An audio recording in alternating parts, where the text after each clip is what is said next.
So, another day and more news about Epic Games. This is not going away. Also, Samsung is currently raising the bar for Android updates. My name's Luke, this is Dan Out Digital World, and let's get started.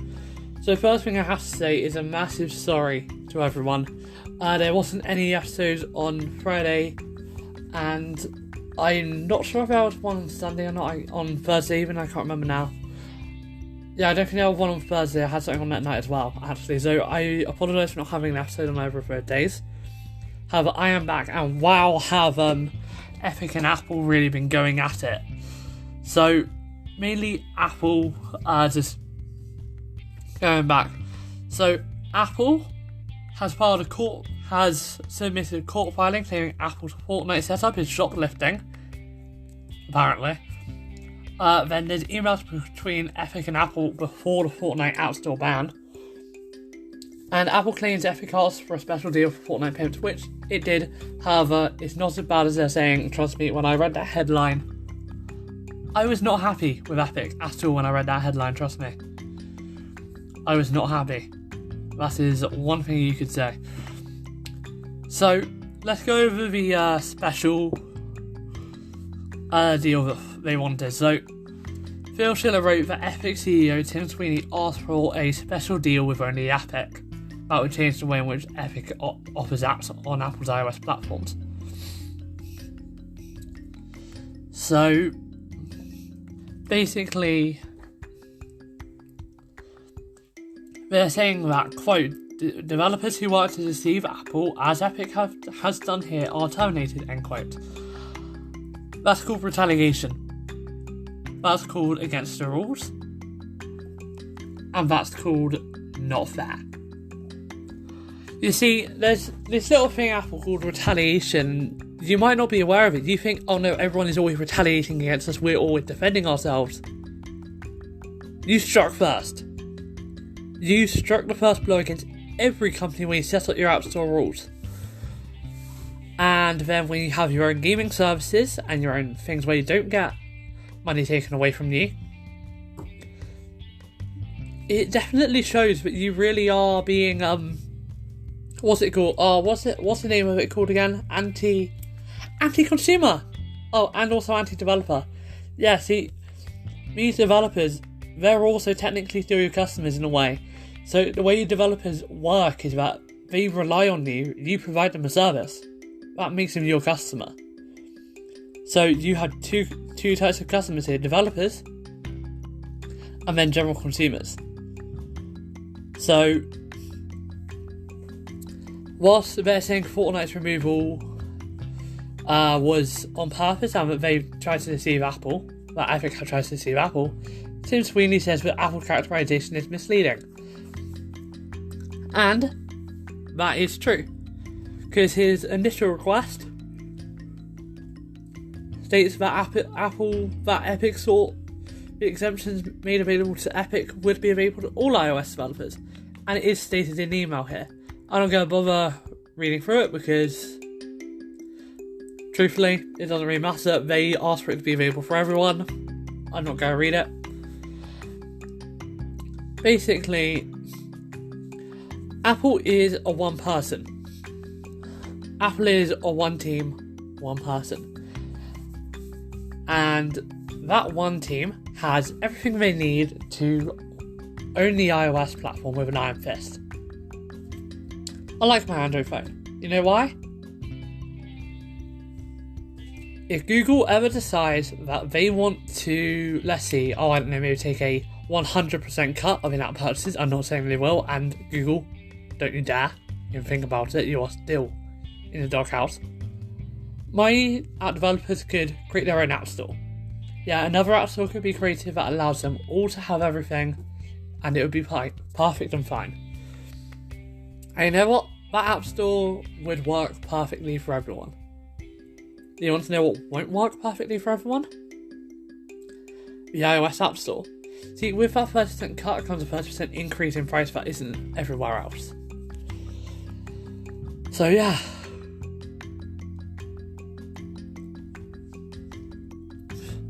Now, basically, Tim Sweeney is stating that, quote, Apple's contracts and standards documents contain contain restrictive provisions that prohibit Epic from offering a competing app store and competing product payment processing options to consumers.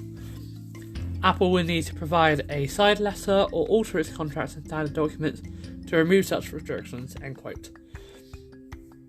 Now, Apple has stated that the App Store, quote, the App Store is not simply a marketplace, it is part of a larger bundle of tools, technologies and services that Apple makes available to developers.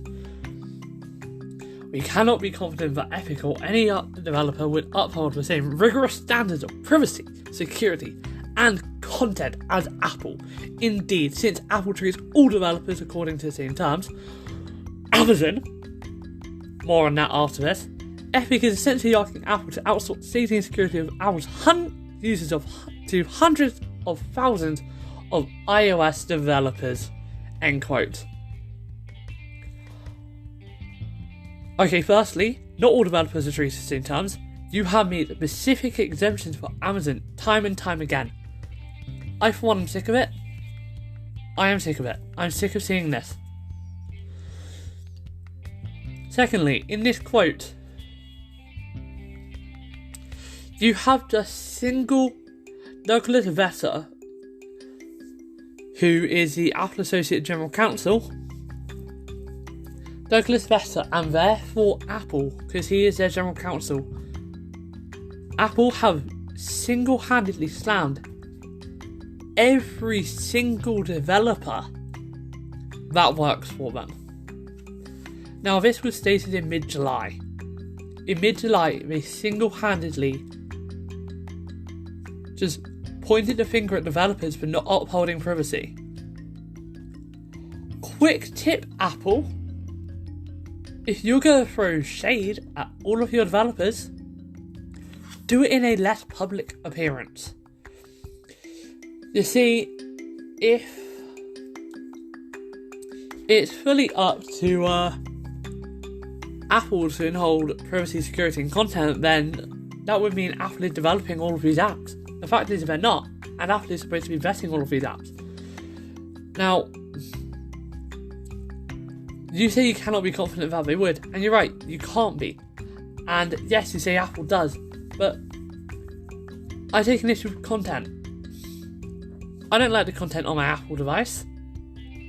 Actually, I do. That's a lie. But the point is, I don't like it. I don't like the content on my Apple device as much as I like it when I'm enjoying it on my Android device. Do you want to know why? I have to pay more.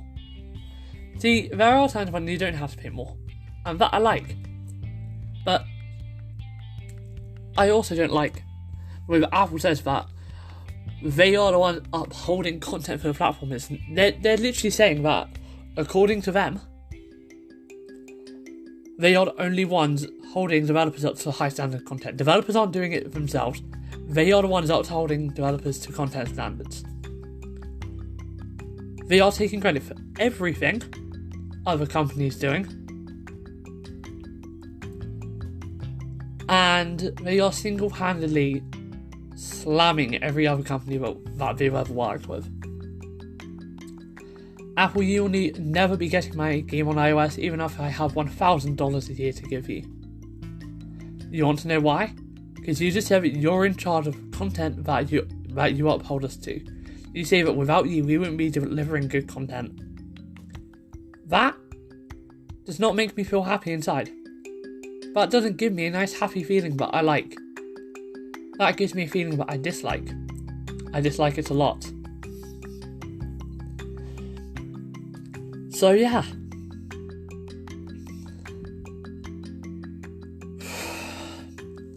Anyway, if you are, just as I am, tired of the stupid things that Apple are doing, then why not participate in the #FreeFortnite competition going on tomorrow?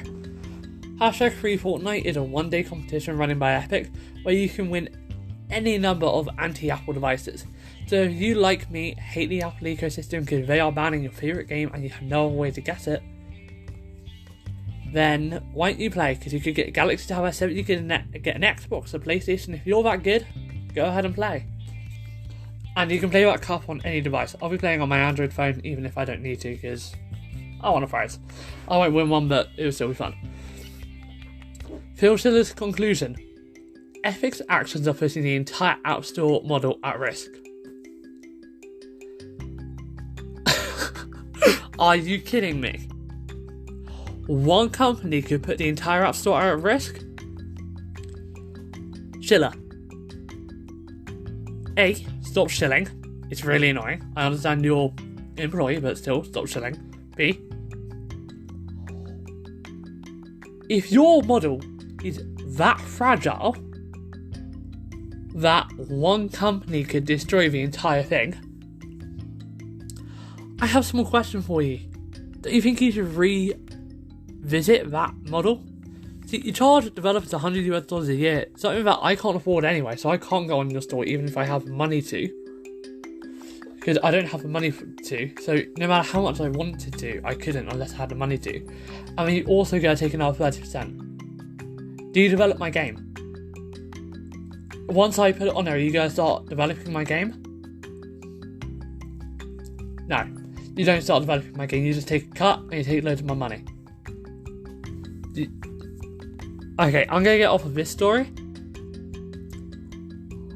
Now, Apple does, however, have one small argument that it can be defended for. And that's that their policies are no different to platforms like PlayStation or Xbox.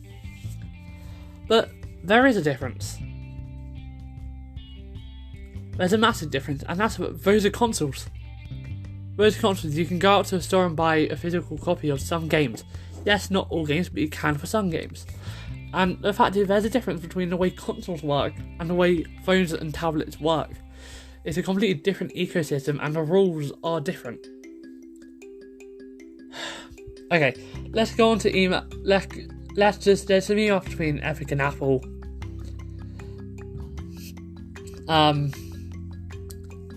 Apple entered into evidence a series of emails from Tim Sweeney, the CEO of Epic, in which he asked top Apple executives to exempt Fortnite from its standard 30% cut and to allow Epic to offer its own mobile app store. Now, these emails go back to the beginning of June. He's been fighting for this app store since the beginning of June. So this started happening a long time before Epic took action to incorporate an alternative payment mechanism into the Fortnite app. The emails also show Sweeney lobbying Apple for the power to include this option months in advance, and requesting Apple extend the courtesy to all iOS developers. Again, Sweeney asking if Apple would have restructured the App Store and iOS as we know it, hopefully suspecting Apple would not entertain the request in the slightest. Now, I don't know how much people would go to an alternative app store. I'm not gonna lie to you, I think on my Android phone I use two, Galaxy Store and Google Store. I am working on an app store myself. I'm not going to lie to you about that. I posited a theory in one of the previous episodes. That theory is my dream to become a reality. One app store for all platforms, that's my dream. So, that's my dream. But the fact is, it might not happen, it probably won't happen. And the reason it might not happen is just because it's not available on iOS devices. And I don't know if I'd download an alternative app store to my iOS device. Just because I think it would be very different for me on my iOS device to not go to the App Store. I love the App Store's UI. The UI is amazing. I'm not going to dot them for that. I know I slam Apple a lot, but their UI design, their engineering, they do a lot of things right. I just hate their developer policy. That's the only thing. Apple, get rid of the 30%. I will join. Hell, make it an option. Just make it optional. I will happily give you £100 a year. I will happily give you £100 a year to go on your store if that's what you really need. I just don't believe that you need about 30%. And besides, I will actually have to use that 30% cut. Anyway, that's the thing actually about me. I would have to use 30% cut regardless, just due to the way my game works. I just don't like Apple because they make it mandatory. If they made it optional, I'd be much more into going with it, actually, because I know I had another way. Now, let's go into Apple's final thing that they're saying. And they're saying that the Fortnite setup is shoplifting. Are you kidding me? Now, Epic Games did bring developer guidelines, and those guidelines are very well known. And it was definitely a voluntary action. So it's definitely something Epic did make for themselves. I'm not agreeing that they went about this the right way. But let me make this clear. This is not shoplifting. If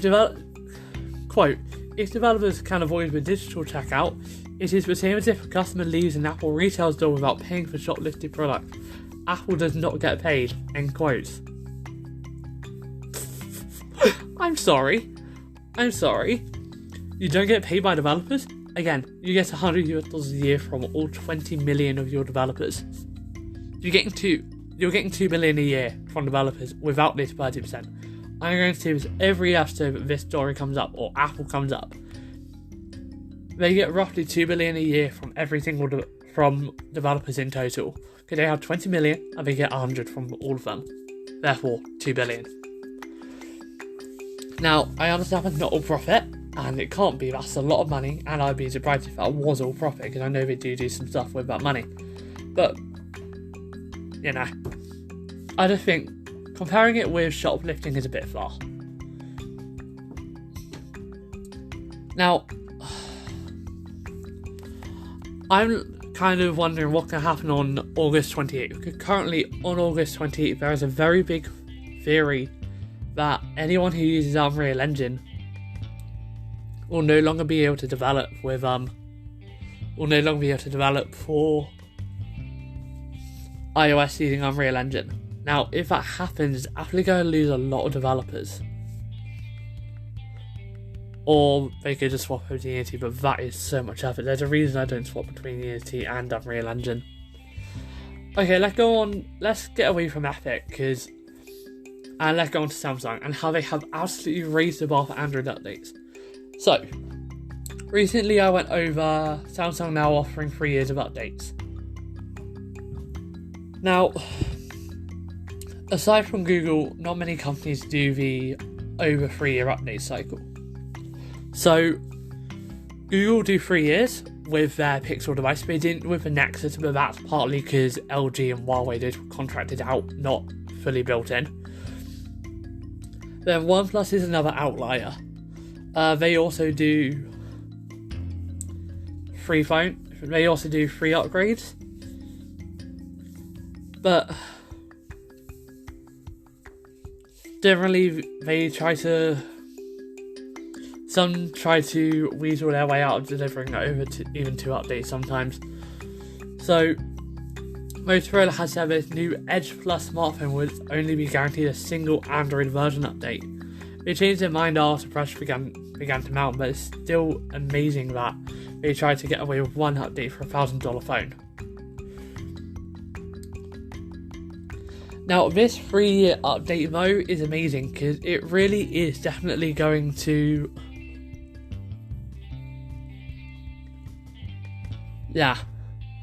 this really is going to make some massive differences. You see, what Apple does do in theory 5 years of updates, so the iPhone SE will be supported till 2025, that is different. They only release a few phones a year, it's different. And I do applaud them for that as well. Again, I do applaud Apple for a lot of things they do. But still, just seeing 3 years.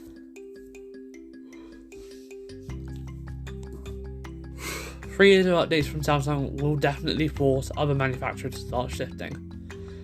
Now, there are some other limits though. It could just be down to software development team sizes. But it does, because as I just said, it does require time, money and labour to develop, test and deploy. Yeah, there's 3 things required to do those 3 things. So, smaller companies don't have that kind of money or resources, might not have that kind of money or resources around. But the fact is, some companies also have to prioritise certain phones. So because OnePlus has, until recently, only had 2 phone series a year,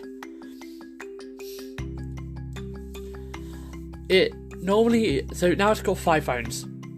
I think it's about 5. I can't remember now. They'll probably have about 5 phones this year, but they're going to release. The fact is, those 5 phones are fairly easy to develop for. Companies like Samsung and Xiaomi, they release 20 or more phones. And that's a lot of it. But with this happening though, more companies are going to have to do this. And don't forget, this is not just for flagships. In terms of mid-range, the A51 and A71 phones will also be getting this. So, Samsung is a company with billions of dollars. But companies like Xiaomi, LG, and yes, Huawei are also flush with resources. But one good thing about this is that Samsung has sent a clear message that 3 years of updates is a new standard. And on this thing that I'm reading from Android... From Android Authority, there it is. I have to make that so hard to see. From Android Authority, 565 people have voted. 93.3% of people agree that updates are important. I am more willing to buy a last generation phone. Like, if when I upgrade in 2 years I want to get a flagship, I am now twice as likely to get the previous year's flagship Note phone. I would probably get Note over a S series. I love the Note series, it's my favourite series that Samsung does. But I'm now more likely to get a Note series from the previous year. Heck, even 2 years before that, because I know I've still got another year of updates, and I can go a year. I can go 1 year without updates or security patches. They are literally just things that take up time. Yeah, okay, maybe security is a small thing, but I don't mind that too much. I'm willing to... I think I would only go about 1 year, unless Samsung extended security updates to 4 years, but that's a lot of things for them to do. Sorry, I'm absolutely exhausted today. So, but anyway, that is everything for today's episode. Sorry for a much longer episode, it's just a lot of big stories. Also, I did mention I am working on developing an app store. Yes, that is true. Don't expect any more details for a year, maybe 2. Like, this is a very long time project, longer than the game I'm working on. And also, that's going to be postponed a fair bit whilst I have GCSEs for the next year. I kind of forgot about those. So the game I'm working on postponed until next year. And the App Store, I'm still in the concept of what the UI will look like phase. So don't be expecting anything massive for a couple months. No, not a couple months, sorry, a year. At least a year. Don't expect anything about the App Store or the game for at least a year. Because I had to develop this for, let's say, 3 platforms. Currently macOS, Windows and Android. Possibly iOS if Apple has to change their policies. I'm not seeing that likely. I also have to figure out how developers would be willing to use it. That is everything for today's episode. Though. Thank you for listening. My name's Luke. This is Dynamic Digital World, and I'll see you in tomorrow's episode.